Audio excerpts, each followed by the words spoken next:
সবাইকে অনলাইন ক্লাসে স্বাগত জানাচ্ছি। আমরা আজ শিখব সরল মুনাফায় মূলধন নির্ণয়। তো এর জন্য আমরা একটা অঙ্ক নিয়েছি, যেমন মিলন 5600 অর্থাৎ 5600 টাকার কিছু টাকা 5% সরল মুনাফায় এবং অবশিষ্ট টাকা 4% সরল মুনাফায় বিনিয়োগ করে সে এক বছরে 256 টাকা মুনাফা পেলে 4% হারে কত টাকা বিনিয়োগ করেছিল, অর্থাৎ তার মূলধন কত ছিল এটা বের করতে হবে। অঙ্কটা অনেক বড় এবং পার্সেন্টেজ এখানে যেমন আছে 5%, 4%, আবার এখানে সুদে আছে। আর টোটাল যে এটা ছিল মূলধন সেটা ছিল 5600 টাকা, কিন্তু বের করতে হবে হলো 4% হারে কত টাকা সে রেখেছিল। যেহেতু 5600 টাকা কিছু অংশ বলা হয়েছে 5% সরল মুনাফা রেখেছিল, বিনিয়োগ করেছিল, আর 4% হচ্ছে অন্য বাকিটুকু। এই ক্ষেত্রে আমরা যে কাজটি সহজে করতে পারি, আমাদের এখানে দুটো সূত্র আছে মূলধন নির্ণয়। তো আমরা এই দুটো সূত্র এখানে কাজে লাগাবো না, এখানে আমরা সুদের যে সূত্রটা রয়েছে সেই সূত্রটা কাজে লাগাবো। সুদ সমান কত আছে, উপরে হচ্ছে আসল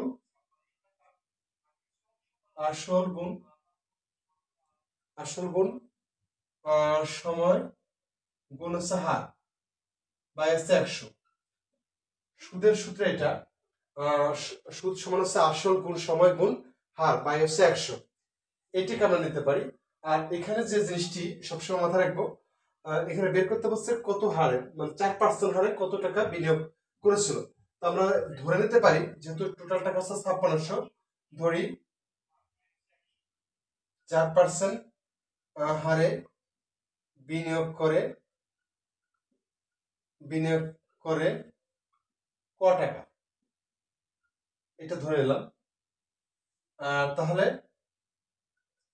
5% হারে কত হবে, যে টাকাটা এখানে বলা আছে 4% হারে কত টাকা বিনিয়োগ করেছিল, উত্তরটা যেটা খুঁজতে হবে সেটা এখানে যদি বলতো 5% হারে কত টাকা জমা রেখেছিল বা বিনিয়োগ করেছিল, সেক্ষেত্রে আমরা এখানে ধরতাম 5% হারে বিনিয়োগ করে ক টাকা, অর্থাৎ কয়ের মান বেরোনোর সাথে সাথে যাতে উত্তরটা পেয়ে যেতে পারি, এই শর্তে হচ্ছে আমরা এই কাজটা করব। কারণ হচ্ছে যদি আমি এখানে নিতাম যে 5% হারে বিনিয়োগ করে ক টাকা, তাহলে 4% হারে বিনিয়োগ করে হচ্ছে 5600 বিয়োগ ক টাকা। এক্ষেত্রে কি হতো, কয়ের মান যখন বেরোতো তখন দেখা যাচ্ছে অপশনে ওই ধরনের একটা মান থাকে, তখন মনে করে যে অনেকে মনে করে উত্তর পেয়ে গেছি, কিন্তু পরবর্তীতে একটু ধাপ থাকে অঙ্ক করা লাগে, সেটা অনেকে ভুলে যায়। এই জন্য পূর্ব সতর্কতা অবলম্বন করে যেটা চেয়েছে এটা আমি ক ধরে নিলাম। 4% হারে বিনিয়োগ করেছিল ক টাকা এবং 5% হারে বিনিয়োগ করেছে কত হবে, 5600 বিয়োগ ক টাকা, এই টাকা। এখন আমরা যেটা কাজ করব, প্রশ্ন মতে দিয়ে, যেহেতু একত্রে সুদ আছে, তাহলে জিনিসটা হচ্ছে কি, এই সুদ যোগ সুদ সমান হচ্ছে মোট সুদ, এই থিওরিটা মাথায় রাখতে হবে। অর্থাৎ 5% হারে যে সুদটা পাবো এখানে, আর 4% হারে যে সুদ পাবো, এই দুটো সুদের টাকা মিলে হচ্ছে মোট সুদ, অর্থাৎ 256 টাকা। এই জন্য এটাকে বুঝিয়ে দিলাম। এবারে আমরা চেষ্টা করি, সুদের যে সূত্রটা লিখে নিলাম, আসল গুণ সময় গুণ হার গুণ বাই হচ্ছে 100। এখানে যে কাজটা করবো, তাহলে প্রথমে আছে কত, 5% সরল মুনাফায়, এখানে হচ্ছে নিচে 100 দিলাম।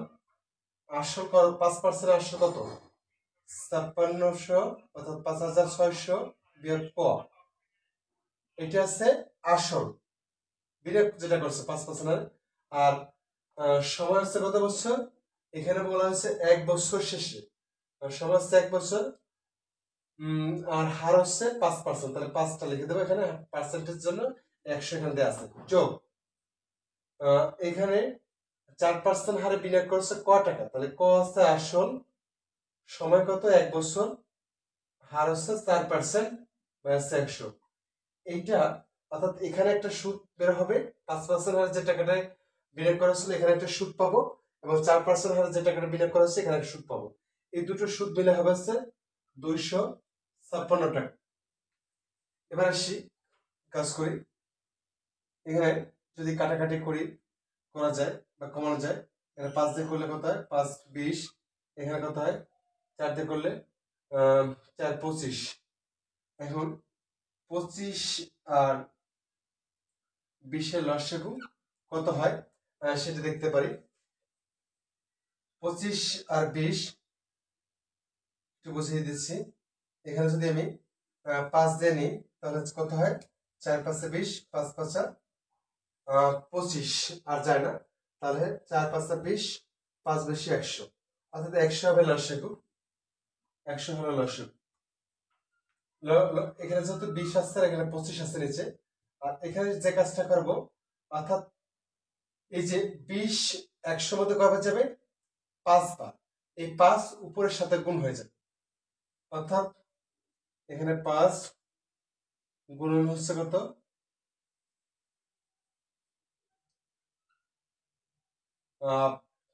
5 6 0 0 বিয়োগ হচ্ছে ক। আর এখানে যেটা হবে, এই প্লাসটা আছে এখানে প্লাস দেব। এখানে 25 100 মধ্যে যা আছে 4 বার, অর্থাৎ এইটার সাথে কয়ের সাথে 4 গুণ হবে, 4 ক সমান হচ্ছে 256। এখন এখানে যে কাজটা করব, বা 5 এর সাথে এটা গুণ করে দেব। 0 0 5 6 30 0, 5 5 25 আর 3 28, 28 পেলাম। আর 5 এর সাথে ক গুণ করলে বিয়োগ 5 ক যোগ হচ্ছে 4 ক। এখন যে কাজটা করব দেখি,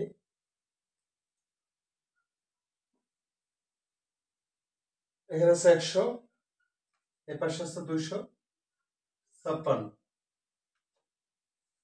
আমরা এই পাশে একটু জায়গা নিই, উপর থেকে একটু মুছে কাজ করি।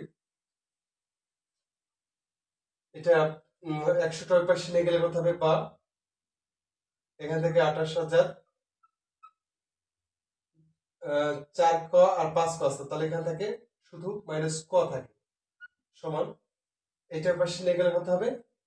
গুণ করলে 2 5 6 0 0, 100 এর পাশে গুণ করে দিলে, অর্থাৎ এখানে ভাগাকার আছে, এর পাশে চলে গেলে গুণ হয়ে যাবে।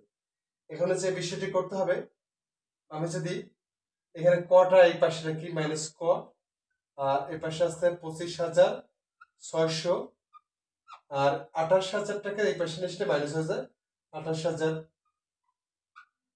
এখন মাইনাস ক, এখানে যদি বিয়োগ করা হয়, এটা বড় আছে এটা ছোট, বড়টা ছিল হচ্ছে বিয়োগ, অর্থাৎ মাইনাস চিহ্ন বসিয়ে দেব। 0 0 বসে গেল।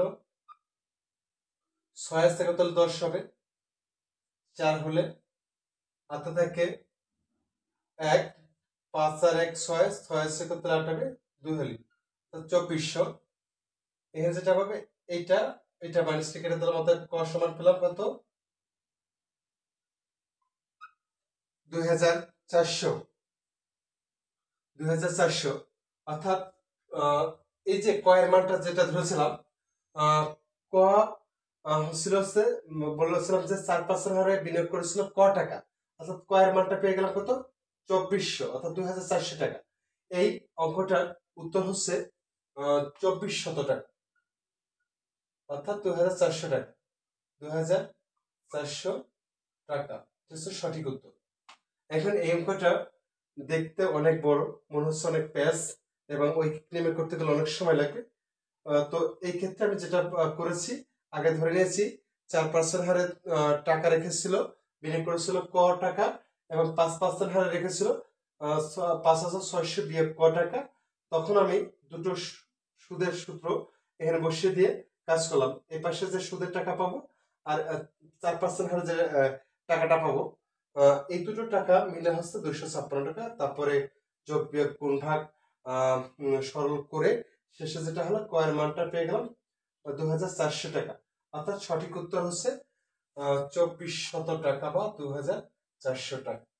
এবার আসি এই একই ফরম্যাটে অঙ্ক আরেকটা অন্যভাবে নিই, যে ডিজিট বদলিয়ে, যেমন একজন লোক, অর্থাৎ মিলানি রাখলাম, এখানে 5600 বাদে দিলাম 5400 টাকা, কিছু বিনিয়োগ করেন 5% সরল মুনাফায় এবং অবশিষ্ট টাকা 4% সরল মুনাফায় বছর শেষে 247 টাকা মুনাফা ফেলে 5% হারে, এবার দেখি 5% হারে বিনিয়োগ করলেন কত টাকা। আবার পড়ছি অঙ্কটি, সবাই একটু দেখে নি। মিলন 5,400 টাকার কিছু টাকা 5% সরল মুনাফায় এবং অবশিষ্ট টাকা 4% সরল মুনাফায় বিনিয়োগ করে সে এক বছরে 247 টাকা মুনাফা পেলে 5% হারে কত টাকা বিনিয়োগ করেছিল। সেম অঙ্ক, অর্থাৎ এখানেও এই কাজটা করতে হবে, যেহেতু এখানে 5% হারে কত টাকা এইটাকে ধরে নিতে হবে। অর্থাৎ ধরি 5% হারে বিনিয়োগ করে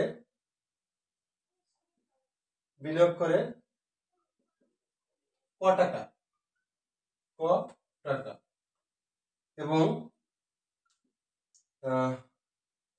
4% হারে বিনিয়োগ করে মোট যে মূলধন ছিল এটা থেকে বিয়োগ দেব, অর্থাৎ 5,400 থেকে বিয়োগ যাবে ক টাকা।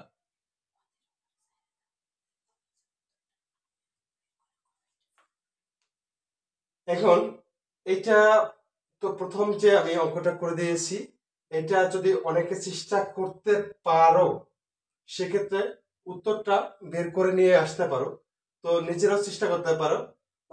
এটা আমি সবসময় বলি যে খাতা কলম নিয়ে বসতে, তাহলে সুবিধা হয় কি যে একটা অঙ্ক করার পর যদি একই টাইপের আরেকটা অঙ্ক আসে তখন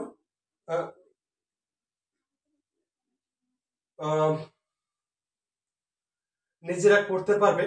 এবং এই যে আমি অঙ্কটা দিলাম, এই অঙ্কটার উত্তরটা মানে কমেন্ট করে সহজেই তোমরা দিতে পারবে, যেহেতু এটা একটা ফেসবুক লাইভ ক্লাস। এখানে উত্তরটা, অর্থাৎ যদি আগ্রহ সেরকম থাকে যে প্রথম যে অঙ্কটা করেছি ঠিক সেম অঙ্ক, জাস্ট এখানে ডিজিট বদলে দেওয়ার কারণে এবং আগে ছিল 4% হারে, এখানে 5% হারে বের করতে হবে। অর্থাৎ যারা বেশি আগ্রহী তাদের বলবো যে অবশ্যই আমার আগে অঙ্কটা খাতায় করে কমেন্টে উত্তরটা লিখে দিলে খুশি হব খুব। তো আমি চেষ্টা করছি যারা একটু এ বিষয়ে দুর্বল তাদের জন্য চেষ্টা করছি, এবং যারা সবল আশা করি তারা নিজেরা করে উত্তরে মানে কমেন্টে উত্তরটা দিয়ে দিতে পারবে। দেখা যাক কি দাঁড়ায়। এবার আসি প্রশ্নমতে।